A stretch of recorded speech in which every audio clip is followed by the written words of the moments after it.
कान्हा की मुस्कान और मीठे बोल हमें सिखाते हैं कि जीवन की सारी समस्याओं का निदान मीठी वाणी और मुस्कान से किए जा सकते हैं। काम, क्रोध और लोभ से बचना चाहिए। किसी भी विषय वस्तु की अत्यधिक चाह करने पर वो न मिले तो क्रोध आता है। क्रोध इंसान की बुद्धि को भ्रष्ट कर देता है और ये दूसरों से ज्यादा खुद का नुकसान करता है।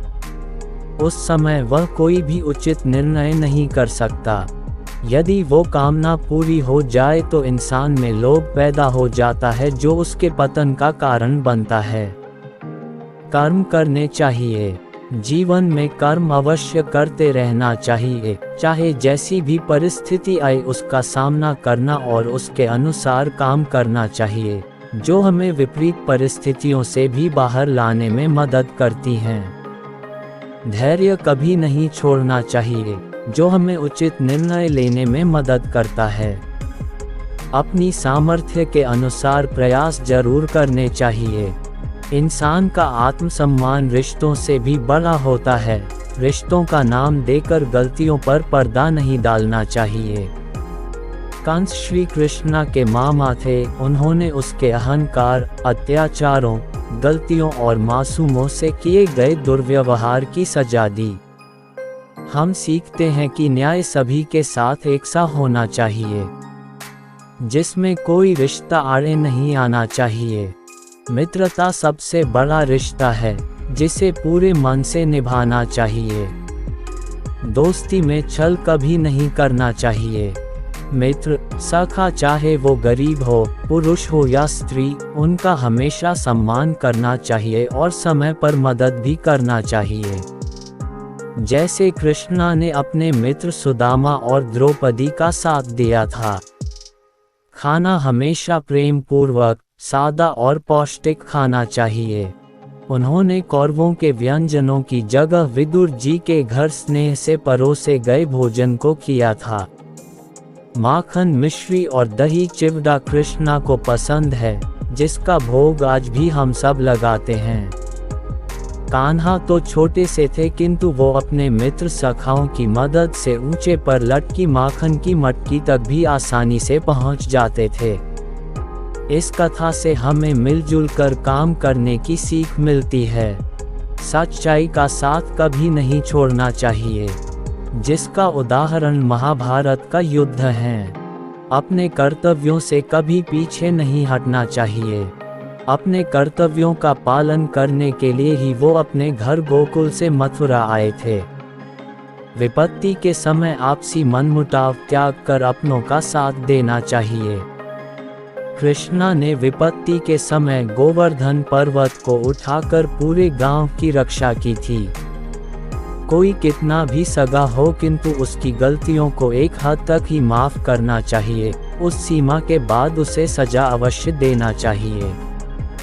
कृष्णा ने अपनी बुआ के लड़के शिशुपाल को भी एक सीमा तक माफ किया था, बाद में उसका वध करना पड़ा था।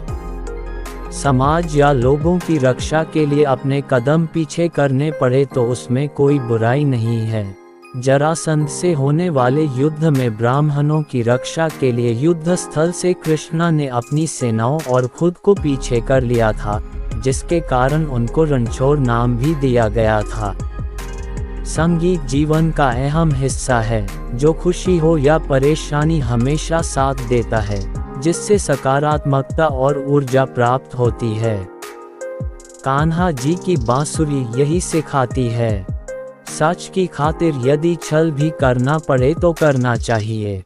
उदाहरण, युद्ध स्थल पर द्रोणाचार्य के लिए अश्वत्थामा नाम का प्रयोग किया था, जो एक हाथी और द्रोण पुत्र का नाम था।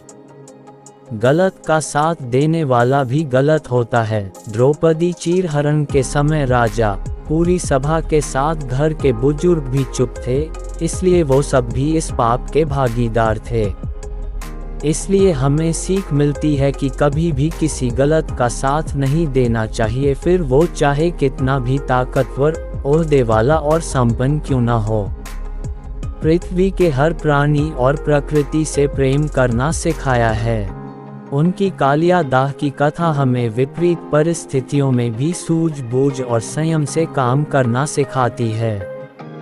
नीति और कूटनीति के ज्ञान में कृष्णा से अच्छा कोई सलाहकार नहीं हो सकता।